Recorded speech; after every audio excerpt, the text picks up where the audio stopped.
Warning. Listening to this show may result in increased levels of inspiration, motivation, and innovation. Side effects can include the immediate urge to take massive action to build a better business and life for yourself and others. You've been warned. Welcome to Influencers Radio with your host, Jack Mize. And welcome back to another episode of Influencers Radio. Well, here's a question. Have you already achieved success as a leader in your field, but right now you're feeling completely immobilized because you know you have an even bigger vision to step into, but you just can't seem to tap into it? You know, it can be easy to get lost in too many possibilities and find yourself hovering between chaos and almost crisis. Well, my guest today has been described as a beacon of light, uplifting others into their higher purpose and vision.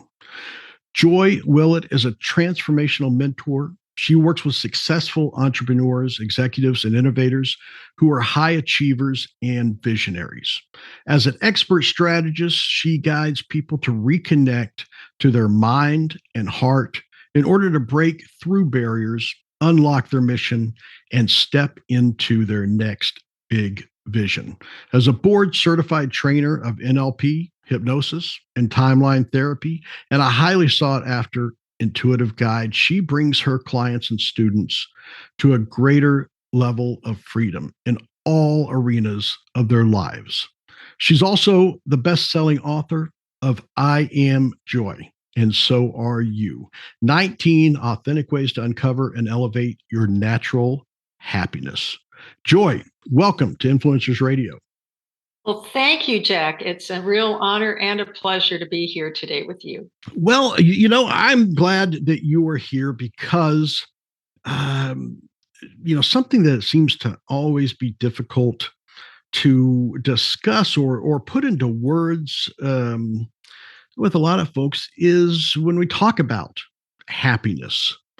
We talk about individual achievement and the mind-heart connection. You know, it seems like such a subjective and deeply personal topic because everyone's experiences and desires can seemingly be very different. But one of the things that really is interesting and fascinating about you is your neuroscience-based approach that seems to really shine a light on how common, you know, many of the variables to success that we all really share. So I'd like to kick this off by asking you if you can lay the foundation for, you know, what mind arts is and how you decided to get into this field. Well, gosh, how long do we have, Jack? As long as it takes. Oh, gosh.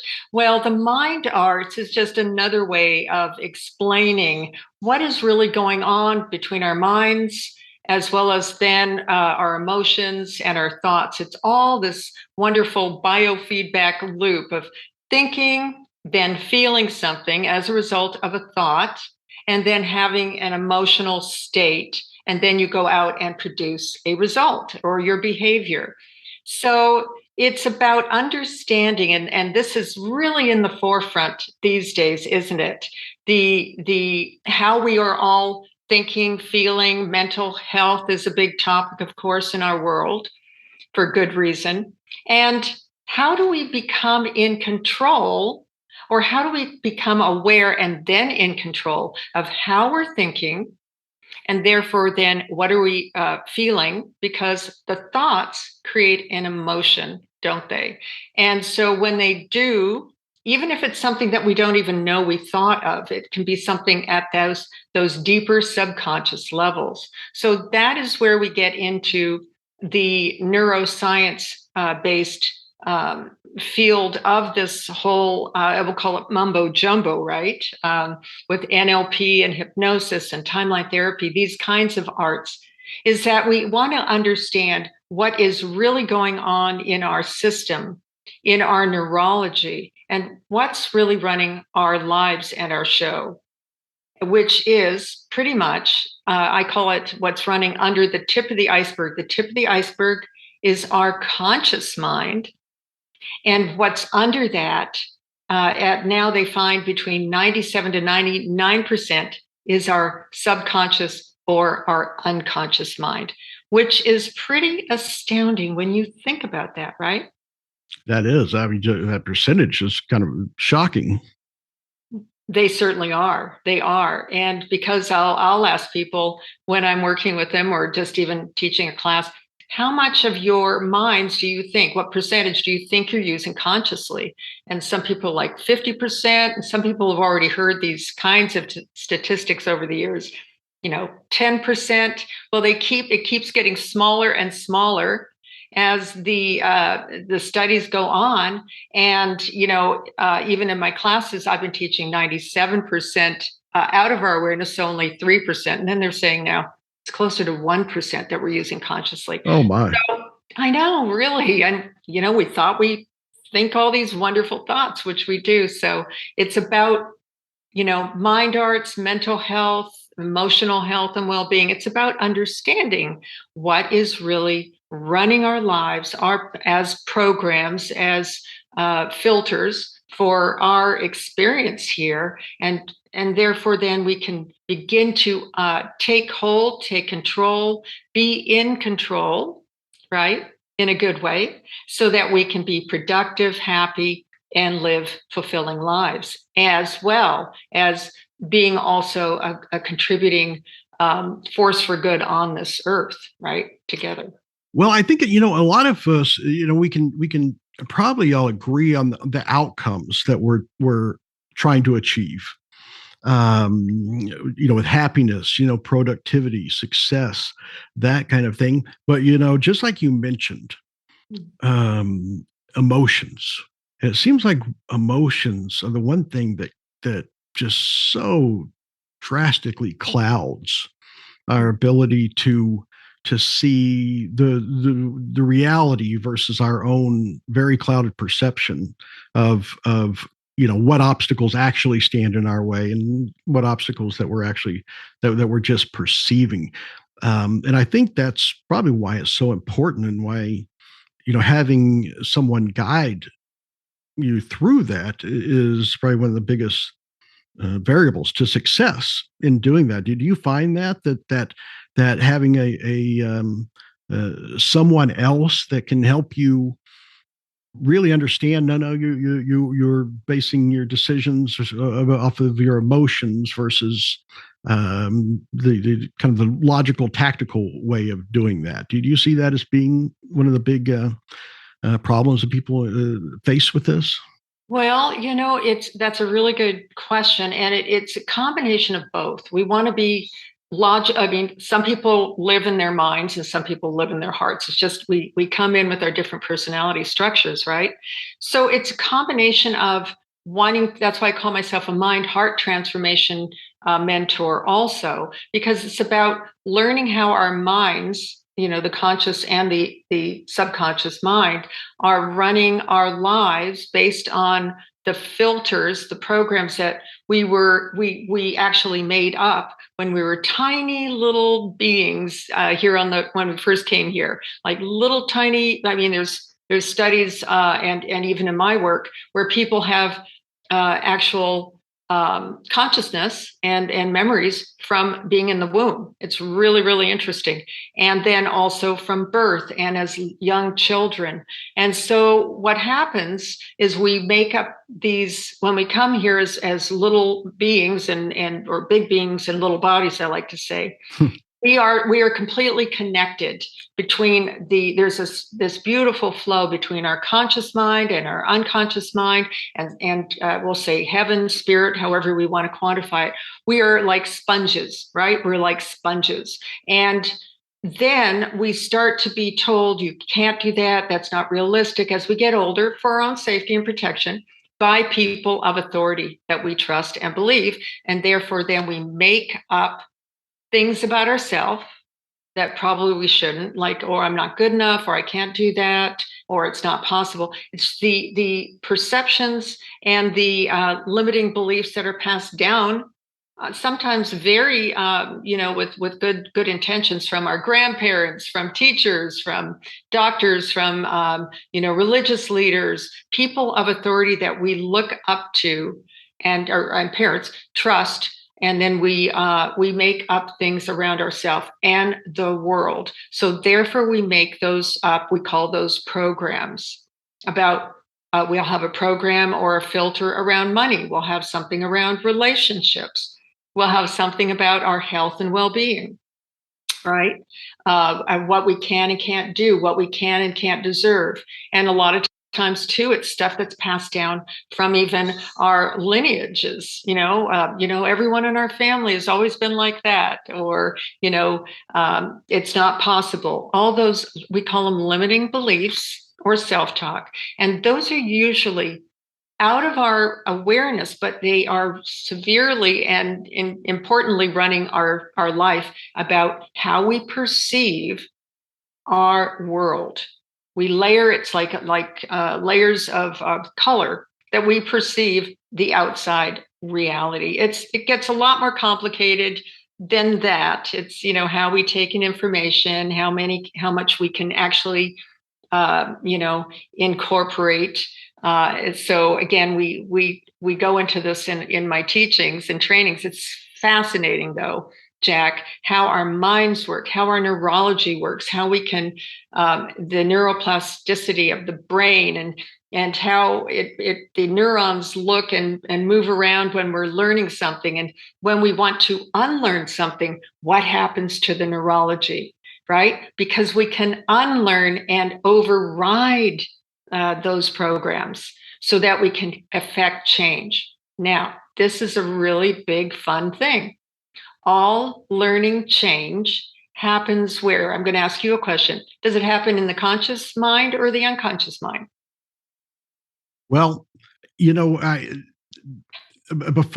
guess I've always thought that it's something that you determine that you need to do. I just need to scrub harder, right? That's what it takes. But I think after, especially after seeing some of the things that you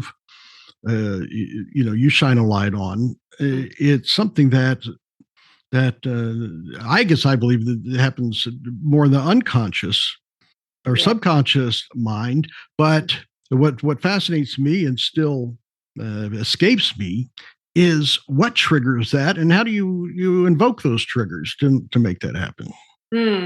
Well, everything gets triggered. Okay, we again, it's how we perceive. That's the whole body and of knowledge called NLP, or neuro linguistic programming, which is something that I'm trained in and love to teach and use with my clients. It's because it's how do we take in our world. We take in, we have perceptions, and then we project it out. So the triggers are happening all the time, whether it's like, somebody looks at you some way, or maybe, and we have different things called anchors, right? We have like a song comes on the radio and your mind goes back into a memory, right? So or somebody says something, that's like a verbal trigger, or and they can be positive and negative. So the function of the unconscious mind is to store memories, all the memories, the good, bad, and the whatever ones we've got. And it also stores our emotions, right? It's a holding place, right, where we store it. It's highly symbolic. And most importantly, it runs and preserves our physical body. So there's a whole body of knowledge and a study that if somebody wants to really be working in a very healthy way, of course, which all people want to, right? We have our bodies here to take us through our entire lives, right? And a lot of our quality of life depends on our physical body. Then to understand how the unconscious mind, which is running the parasympathetic and sympathetic nervous systems, we want to be also working alongside with our physical body, and in order to affect the unconscious mind positively. It's fascinating stuff, as you can see. Well, yeah, and brings me to something I want to ask you about, if you don't mind. if we can get into your book a little bit. Because, as we've talked about, these limiting beliefs and these external stressors that can affect these, I think, right now, I mean, we're living in, and we've gone through some incredibly challenging times, which, doesn't appear that they're going to be getting any easier. And I think that is something that probably more than any time in, most of the people that are living right now have gone through and recognize these common external stressors that so many people share. And your book, I Am Joy, and So Are You, which is a great title, seems to be very applicable. It's almost a roadmap for navigating through what a lot of people are going through. So can you kind of walk through and tell us how this book can actually be used as a practical tool for these times? Well, yes, and thank you, Jack. Yes, this my book that just came out about 6 months ago. And actually, when you said roadmap, one of the titles that I was going to call it was Blueprint to Joy. Okay, yeah. So there's a lot of titles on this book, and it does have a lot of very applicable ways that we can navigate as in the chapters. The chapters are chaos, crisis, challenge, community, change, those kinds of titles with regards to what we are all facing here as a global community, because we have always had crisis, chaos, and change on this earth through all the millennium and decades and centuries. However, we never were as connected instantaneously to everything happening on the planet before. And because of technology and our little iPhones and our computers and all of these things that we are in touch with everything, everywhere, and with everyone. And it can be overwhelming to a person to be able to have all of this information at once. So when we have these situations in our own personal lives, maybe it's in our community, maybe it's in our country, depending on where it is, between natural disasters. We've got things as horrible as mass shootings. We have wars. We have economic and financial crises that we face as a planet. That there are ways that we can navigate internally, and that we can feel like we can be more in control of achieving a higher state of happiness and joy, even joy, just by doing simple things. And that's what my book is about, Jack. It was really to give the tools and the ways that I use, and that a lot of other people do use, to, like, when we're facing something, like even in our own personal lives, like I call it the edge of the ledge. We're at a crisis point. Maybe it's a career change. A lot of people went through a lot of career changes with COVID and the pandemic. This has been a turning point for our Earth here, and for the communities on this planet. And there's simple ways to understand that how to navigate these things, so that you can keep your own center, your own, let's say, calm. Those are some of my other chapters in here: calm and center, compassion, community, cosmos, creator, all the different ways that we can navigate change, navigate and go through those chasms of the high rapids in our lives, and still come out on the other side into that wonderful leveled area of the water, and the sun still shining on us. And so those are the tidbits in there that I share. because, and they are simple to do. As you probably got to read a little bit, Jack, they are very simple. There's things that you can do anywhere you are, right where you are. Well, yeah. And I think those simple things um, also makes you reflect on how much we often overcomplicate what we do. And one of the things, and I know it's whether by design or serendipity or what that your book really kind of shows how backwards that we may be thinking. For example, depending on what people are seeking or the desire, whether it's, let's say we take financial success or professional success.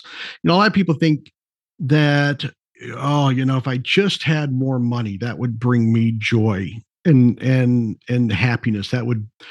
But really, if you look, and you don't have to look far in what you're talking about, it's like, no, by working on your joy and happiness can actually bring you more financial success and more professional success. And I think that, just opening people's eyes to that is probably a huge, I guess what you call those V8 moments, right? That can experience. Do you find that a lot of people that when they come to you, maybe they are working at it way too hard the other way? Exactly. Yes. And I love the V8 moment. I mean, you have to be a certain generation to remember that, right? But I certainly do. It is actually, again, we're going to go back to like the scientific basis for how we create. And so when someone wants to have success over here and all they're focused on is the lack of success, you actually, the reticular activating system in the brain actually goes after what we're focusing on. And even Einstein and, his quantum physicists, this is what they discovered through their experiments with light and all of those things, which are fascinating. Einstein's one of my favorite people on the planet for this modern times, is that they found that, what you're focusing on, and during those experiments that the scientists were, the light and particles were responding to who was observing it. So these are subatomic particles. So what they deduced and came up with and found that reality is created by how we're focusing on something. Right? Everything in this, we could go, I mean, how long do we have? We could go into a lot of this. It's fascinating stuff. I'm kind of a geek on quantum physics, but it's what we focus on expands. So and this is the function of the unconscious mind. So the unconscious mind is like that 5-year-old kid that's got an open mind. If the child is at the edge of the road and you say, don't run in the street, what will the child sometimes do? You just gave me the idea. Yeah. Well, run into the street. I'm just using that as experiment. People who have watched children, have children, or have been a child know what I'm talking about, because that is how our unconscious minds work. So the shortened version of that is the unconscious mind cannot process. I have to use a negative to describe, cannot process a negative. So if you say, I don't want to be poor, okay, as a value of what I'm going for, the unconscious mind, which is going after the conscious mind is the goal setter. Like, this is where we say, I want this, I want to have this kind of success, I want to have this kind of maybe home, I want this kind of career, I want this kind of relationship. The conscious mind, which is running at 1 to 3%, right, of our lives, is the goal setter. However, the unconscious mind, right, which is running under the tip of that iceberg at 97 to 99%, is the goal getter. It's actually what's going out like a laser beam and going out and getting what you are programming it with. So if your programs are, I don't want to be poor, or I'm saying I don't want blah, blah, blah, the unconscious mind can't process that, and it just hears, I blah, blah, blah. So that's the secret to creating your reality. And, So, well, what sounds like a fairly big task, but you seem to simplify it. You bring up, when you talk about Einstein, right? And I have to bring up that you've been credited with creating your own alchemy, right, through a transformational acceleration, is what's been said, and I can see how you can connect these things fairly quickly, and probably a lot more simply than most people think is possible. And I kind of want to peek behind that curtain, if you wouldn't mind, and ask you that what fuels your passion for this? What is it that led you to do what you do? Yeah. I love that question, Jack. I've always been, like a lot of people, a seeker and, studying, and I was a top student in school and all of that stuff. But a personal tragedy happened when I was, oh gosh, I want to say around 23 or 4, a long time ago. And I have a twin sister, a fraternal twin sister. And my beautiful twin sister had a nervous breakdown, mental breakdown. And she ended up,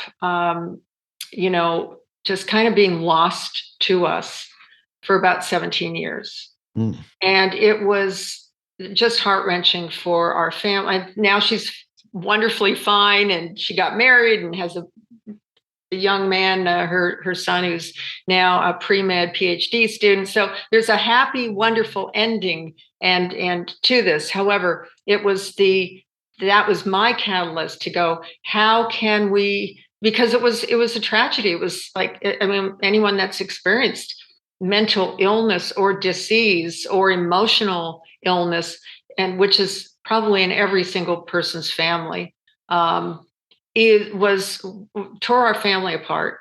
And my mother ended up passing away, and it was just a lot of things that happened. And I was like, how can I learn what's going on behind in our minds? I wanted to find out what's the secret here. How can I be more in control? How can I help others to be more in control? How can I help, my family and, all of that. So that was my beginning of really wanting to delve into these mind arts. So I became a hypnotherapist first, learning about how to use the voice to help people create relaxation and change at those levels. And then the NLP was coming on, the new kid on the block, I like to say. I jumped right into that, studied that, became a practitioner of that, then went into timeline therapy, which is also working with letting go of trauma and PTSD and letting go of these emotions and limiting beliefs, as well as, other modalities.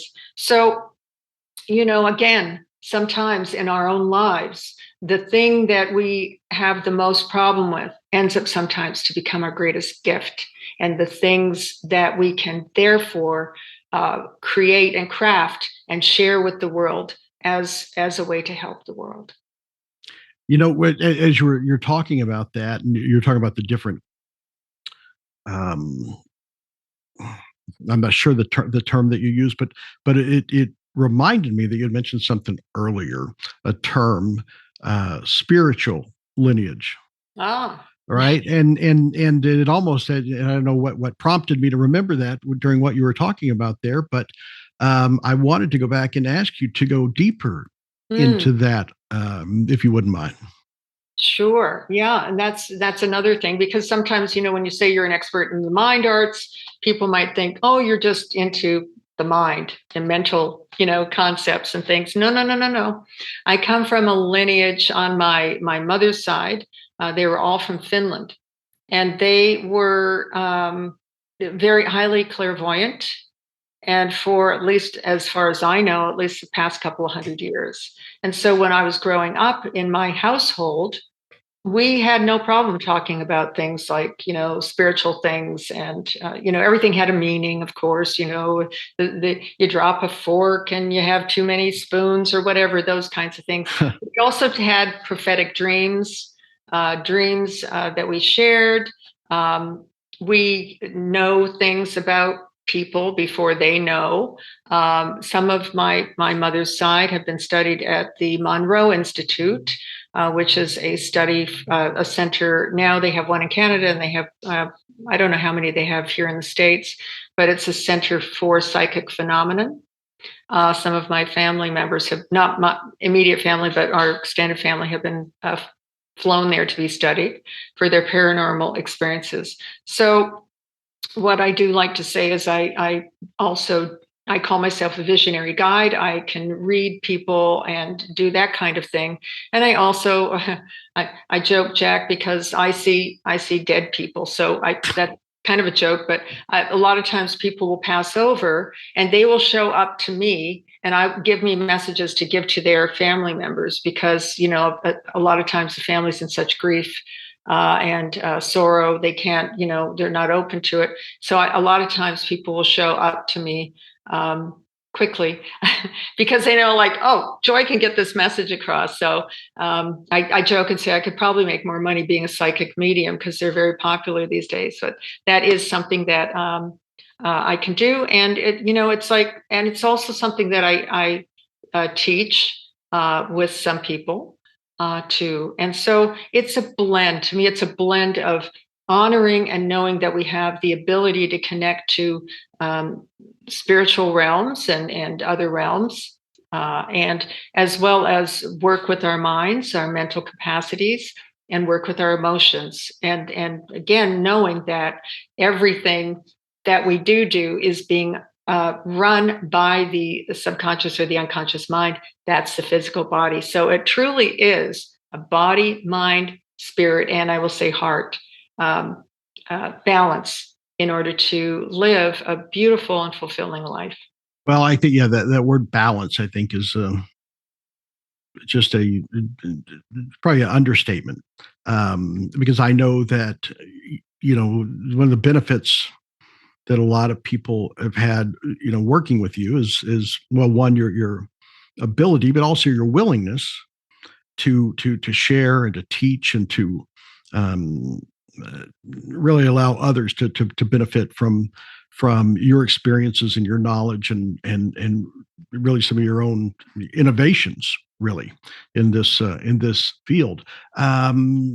So what are some of the different ways that you work with your clients? I know that some call you a teacher, some a consultant, but if someone is looking to get involved, what's kind of an overview of what that looks like?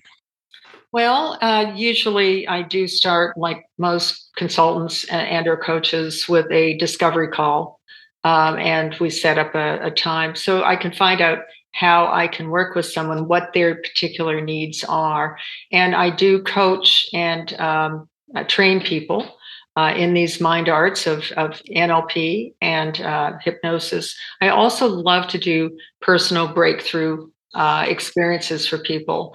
And those are typically where somebody works with me for an extended period of time. It's the initial breakthrough, which is all about reprogramming and shifting those neural networks really fast so that they can let go of the negative emotions, the major ones, limiting beliefs that they personally are running, that's running their show, and that we get in and craft that. And then also, then we go into design their goals, because if you want to be, say, like you want to be a multimillionaire, and yet you're running programs that say that's not possible, I'll never be good enough, or I don't deserve it. Some of those are universal. We have a lot of things that we run that are universal limiting beliefs. However, we also have things that are personalized for us. That's why I say we customize. We pull out and customize the limiting beliefs, and we bust those out really, really fast. We can do a complete breakthrough in between 10 to 12 hours we don't do it all at once. We split it up. And then also I do trainings for on sales mastery because the NLP, think Tony Robbins, this stuff is being used for a lot of professional trainings. I've gone in and coached and taught professional real estate teams. I used to be a real estate agent and owner of a nationally known franchise in the mountains in Colorado. I've worked the luxury markets here in Orange County and California on the coast and Vegas. So I've done a lot as an entrepreneur too. So I work with entrepreneurs because I know what entrepreneurs are facing and to give them the tools to break through their own personal barriers, as well as then I love to teach people these things in my certification classes. And I do, in fact, Jack, have one coming up at the end of this September 22nd through the 30th, here in Orange County and in person. And I do them retreat style. So your lodging, all of your meals are prepared for you. And we have an intimate, in a resort style property training for to learn these mind arts of NLP, hypnosis, timeline therapy. And I just love to be able to help people. It's really all about getting free, becoming free, whether we're running programs around our money or our relationship issues, our body issues, whatever it is. It's really, most people are wanting to be free. They want to have peace. They want to have joy. They want to be free. And free to live that life that they want. And until you get that unconscious, subconscious stuff cleared out, it's going to be a lot harder. I'd say it's getting the roadblocks off of your path. And even those little tiny pebbles on a path when you're walking in your shoe can really make it very difficult. So we want to clear the path so that people can really get to what they came here to do. And even amidst everything that's going on in the world. Well, I think one of the big benefits of you coming on and sharing this today is that a lot of people do realize that their situation may not be as unique as they think it is. That even though the circumstances may be, the solutions may be more common than they think, and I think that's one thing that you've definitely put a spotlight on. So, I want to thank you for coming on, and we could have talked for 10 hours on this. I mean, there's just so many things that that I would love to have gone deeper on, but you just have a remarkable ability to make these things clear and provide, like I said earlier, those V8 moments. It's like, that's, it makes complete sense. So how can people find out more about Joy Willett and find out about getting involved and also about your book? Tell us how to learn more about your book. Right. Let's see. The book, well, you can just go, if you want to just be succinct, you can go to my website, D is from my middle initial Diane, joydwillett.com. That's JOYDWILLETT.com. And my book is there on the website. My courses, my trainings, also my corporate offerings that I do for companies. And all sorts of stuff. So that's kind of the one-stop shop. You can go there to find out, as well as to get my book. I am Joy, and so are you. And it's an incredible book. And also, you can look me up on social media. I'm on LinkedIn as Joy D. Willett, and also Facebook. I've got my personal page, Joy Cooper Willett. And then also my professional page, Joy D. Willett, as well as Instagram is Joy D. Willett. So those are how you can find me. I love to meet with people, like even just do a 30-minute complimentary Zoom call to find out what they're looking for. And, if there's a way that I can assist in helping them achieve, get into that next level where they want to get going. And I will say this, Jack, in closing here, that really, like you said, we all have problems being human beings. We all have stuff that we've made up about ourselves. We all have emotions. And yes, we're always going to have emotions because we're human. And so it's not to become a zombie, but it's to clear out I like to say, the big bags of stuff that's getting in our own personal way of being able to kind of see the forest for the trees. So we are all here together, guys. There are definitely different ways and ways that I offer and other people offer to help get that clarity and to feel better. Because if we're feeling better, and I used to use the term, put your oxygen mask on first, then assist others, like they said on the plane. But after this whole, time of wearing masks, I don't know if that's still fitting. You want to take care of yourself. Always take care of yourself, because then you have more to give to others. You have to have, like, if your cup is empty, you cannot pour your offerings or your help or even your love to others in a good, clear way. So take care of yourself. Self-care. It's not selfish. It's important. And because you matter, because everyone who's listening to this, you matter, and your gifts matter, and you do make a difference in this world, don't you?